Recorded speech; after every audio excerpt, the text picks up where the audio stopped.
Olá, pessoal! Aqui quem fala é o Sérgio Santos e estamos aqui para mais um quadro Evangelho, Consciência e Espiritualidade.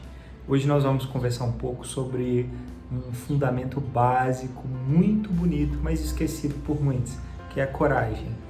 Como nós precisamos e devemos treinar e exercitar para o crescimento a coragem que nos faz crescer e desenvolver materialmente, psicologicamente e espiritualmente, tá bom? Para nós darmos início, vamos fazer a nossa prece de abertura. Deus, Pai de amor e bondade, gratidão pela oportunidade de mais uma vez estarmos aqui para aprender, estudar, crescer através da inspiração de mais alto. Abençoe aqueles que mais sofrem, Senhor, e olhe pelos desejos e necessidades mais santas que brotam de nosso coração e alma. Que os bons mentores e anjos de luz nos guiem e protejam. Que assim seja. Muito bem. Então, para nós darmos início à nossa reflexão de hoje, nós vamos ler o Evangelho de Lucas. E o tópico de hoje é o seguinte: Lucas, capítulo 9, versículo 23. Ele dizia a todos: se alguém quer vir após mim, negue a si mesmo, tome a sua cruz a cada dia e siga-me. Heroísmo oculto.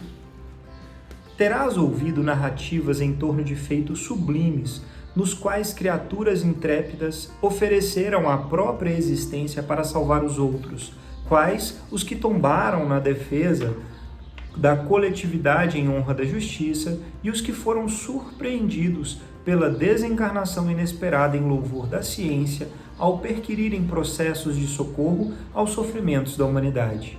Reverenciemos sim o nome dos que se esqueceram a benefício dos semelhantes. Contudo, não nos será lícito esquecer que existe um heroísmo obscuro, tão autêntico e tão belo quanto aquele que assinala os protagonistas das grandes façanhas perante a morte. O heroísmo oculto dos que sabem viver dia por dia no círculo estreito das próprias obrigações, a despeito dos empecilhos e das provações que os supliciam na estrada comum. Pondera isso. Quando os embaraços da vida te amargurem o coração, certifica-te de que existem multidões na terra que aplaudem as demonstrações de coragem dos que sabem morrer pelas causas nobres. Existem multidões no mundo espiritual que aplaudem os testemunhos da compreensão e sacrifício dos que sabem viver, no auxílio ao próximo, apagando-se a pouco e pouco, em penhor do levantamento de alguém ou da melhoria de alguns na arena terrestre. Reflete no assunto e observa a parte mais difícil da existência que o Senhor te confiou. Será ela talvez o cativeiro a obrigações domésticas inadiáveis, o conflito íntimo, a condução laboriosa de um filho doente, a tutela de um companheiro menos feliz, a tolerância permanente para com esposo ou esposa em desequilíbrio, ou ainda a responsabilidade pessoal e direta na garantia das obras de benemerência e cultura, a elevação e concórdia na direção da comunidade? A matrícula na escola do heroísmo silencioso está aberta constantemente a nós todos. Revisemos a anotação do Divino Mestre. Quem quiser caminhar nos meus passos, renuncie a si mesmo, tome a sua cruz e siga-me. Qual será e como será a cruz que te pesa nos ombros? Seja ela qual for, lembra-te de que o Cristo de Deus nos aguarda no monte da vitória e da redenção, esperando tenhamos suficiente coragem para abraçar o heroísmo oculto na finalidade aos nossos próprios deveres até o fim. Que assim seja. Muito bem. Esse trecho lindo, meditado e refletido por Emmanuel nos traz um ensinamento muito profundo. Quantos de vocês, quantos de nós já encontramos aí na estrada da vida aquelas pessoas que muitas vezes são simples, humildes e que quando você vai ver a vida um pouquinho mais de perto, quando você está aberto a prestar atenção, você vê que coragem é o que a gente sente por dentro, né? Essas pessoas que às vezes na simplicidade se desdobram para cuidar de um filho doente, mesmo sem ter recursos, sem ter estrutura, carregam nos braços, se desdobram para dar educação a um filho, a uma família, mesmo com todas as limitações que às vezes o mundo impõe. Aqueles que conseguem lidar com destreza e, acima de tudo, com muito amor, com aquele familiar difícil, uma pessoa que você observa e fala assim, nossa, eu nunca suportaria. E tem alguém ali amando, servindo e cuidando por anos.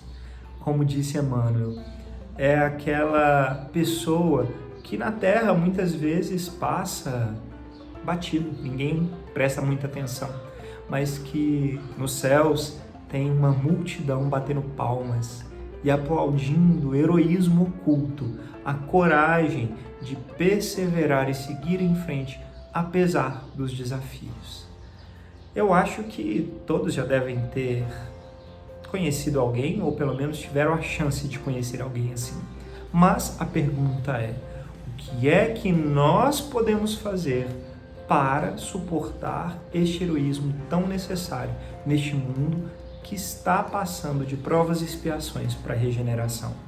Qual é o nosso quinhão, a nossa parte? O que nós podemos fazer para suportar melhor a nossa cruz? Porque cada um tem as suas dores. Isso não tem dúvida nenhuma. Não tem ninguém aqui que vive de flores e felicidade o tempo inteiro. Nós aprendemos dia a dia a lidar de uma forma melhor com os desafios. Isso é o que nós esperamos. Mas este heroísmo precisa ser treinado, exercitado, e cada um na sua esfera, no seu círculo, na sua forma. Talvez através de saber lidar melhor com uma dificuldade material, financeira, talvez através de lidar com um parente difícil ou com uma doença, talvez através de uma renovação e regeneração no servir através da caridade comunitária. Seja como for, todos nós somos chamados a demonstrarmos e treinarmos esse heroísmo oculto ensinado pelo Mestre Jesus, tá bom? Então, para nós darmos continuidade a essa reflexão, nós vamos ler o nosso amado livro Jesus no Lar, ditado por Neio Lúcio e psicografado por Chico Xavier. E o tópico de hoje é o seguinte, tópico 27, o dom esquecido.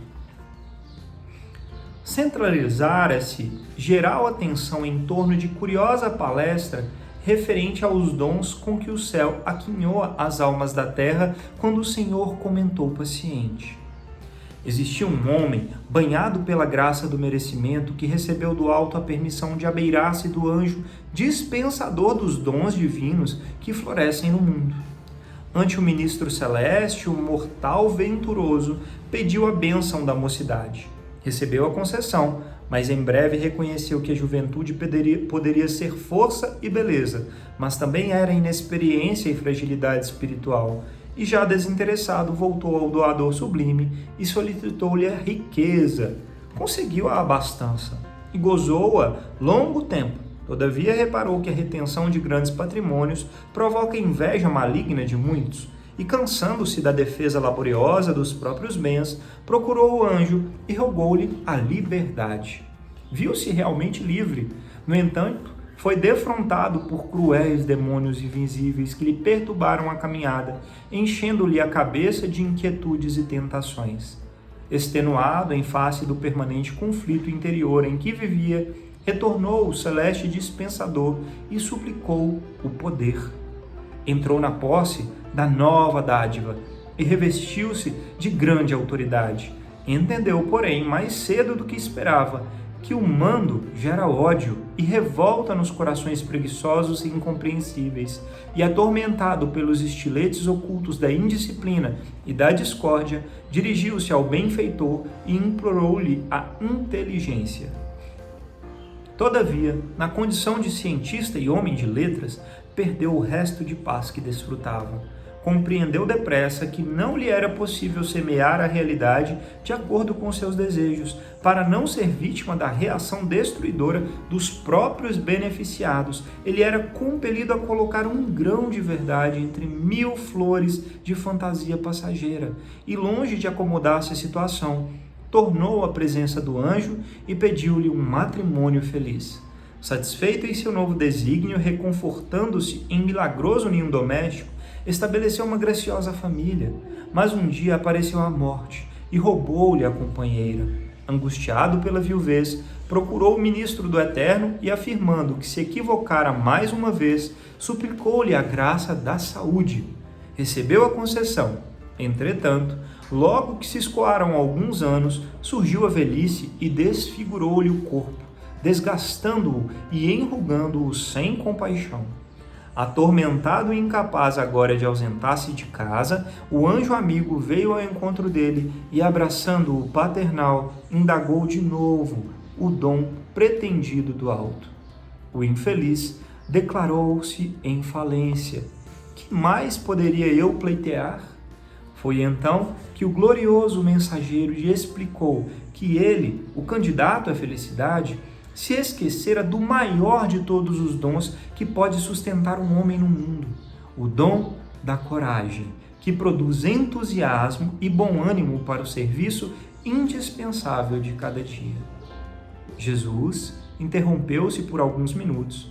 Depois, sorrindo ante a pequena assembleia, rematou: Formosa é a mocidade, agradável é a fortuna, admirável é a liberdade, brilhante é o poder, respeitável é a inteligência, santo é o casamento venturoso, bendita é a saúde da carne. Mas, se o homem não possui coragem para sobrepor-se aos bens e males da vida humana, a fim de aprender a consolidar-se no caminho para Deus, de pouca utilidade são os dons temporários na experiência transitória. E tomando ao colo um dos meninos presente, indicou-lhe o firmamento estrelado, como a dizer que somente no alto a felicidade perene das criaturas encontraria a verdadeira pátria. Que assim seja. Que trecho lindo, né? Esse livro, Jesus no Lar, é uma bênção, é realmente aquecedor ao coração, acolhedor à alma, quando nós percebemos que Jesus, dando o Evangelho no lar, ministrando aos discípulos, nos ensina ainda hoje belíssimas lições nessas parábolas benditas, né? E hoje nós refletimos sobre como esse mensageiro, que pôde pedir qualquer dom aos céus, experimentou de quase tudo que está relacionado às felicidades efêmeras do mundo e no final da vida se sentiu perdido, se sentiu insatisfeito, como não tendo conseguido completar com esses pedidos de dons aquilo que poderia levá-lo à felicidade plena. E aí o mensageiro de Deus vem nos ensinar no final que muito mais importante do que pedir apenas uma bênção de uma cura, uma bênção de poder, de recursos materiais, muito mais importante do que pedir uma família abençoada, é pedir coragem para saber lidar com todas as situações que nós precisamos enfrentar aqui nessa terra. É importante nós lembrarmos que aqui nós estamos no hospital escola. Então, se o objetivo é crescermos e aprendermos, o que nós podemos querer mais é angariar, aprender da melhor forma com as lições, as aulas que a Terra nos dá, para crescermos mais rapidamente. E para isso, para sabermos enfrentar a nós mesmos, as nossas deficiências, as nossas dificuldades, para só então crescermos, precisamos, acima de tudo, de coragem. E isso nós podemos pedir a Deus, podemos pedir aos anjos e mentores, podemos pedir a mais alto, para que nós saibamos enfrentar as situações do dia a dia. Que nós então sejamos assim, pacientes, resilientes e inteligentes o suficiente para, nas nossas orações, pedirmos coragem para lidar com cada situação da vida, né? E para nós fecharmos esse raciocínio, essa reflexão tão bonita sobre coragem, nós temos um artigo científico muito bacana, cujo título é o seguinte: Relação entre capital psicológico e qualidade de vida, : o papel da coragem. Esse artigo foi publicado no Journal ou na revista que tem como título Sustainability, ou seja, sustentabilidade, e foi publicado pelo primeiro autor, o Giuseppe Santici, e pelo último autor, a Andrea Zamitti, que são ambos autores italianos, tá?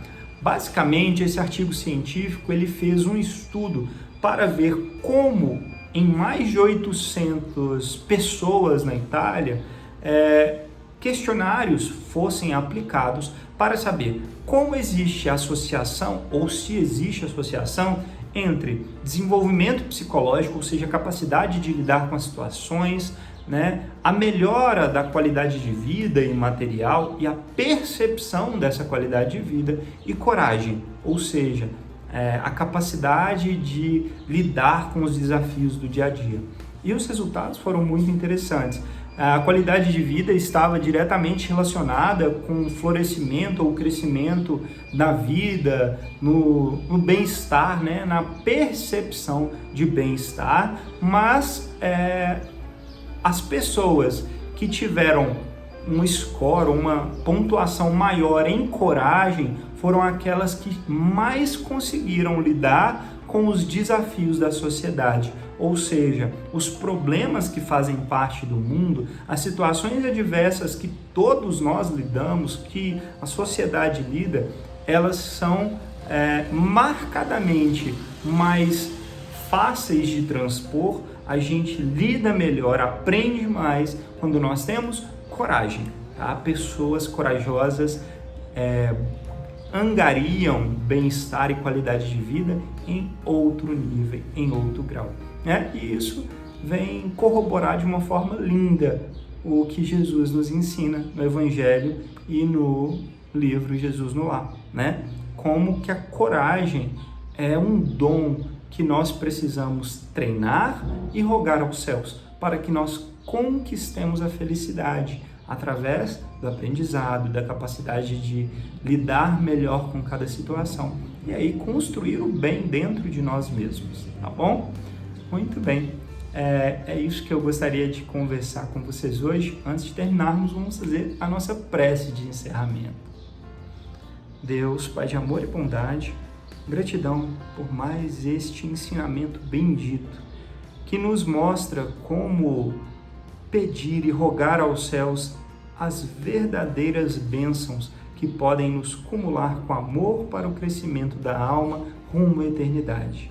Coragem, Senhor, que nós saibamos ter coragem para enfrentar cada desafio do dia a dia e que nós possamos, Senhor, nos abrir para a inspiração de mais alto, dos anjos e mentores, para fazermos o bem, semeando o amor e refletindo essa luz que vem de Ti.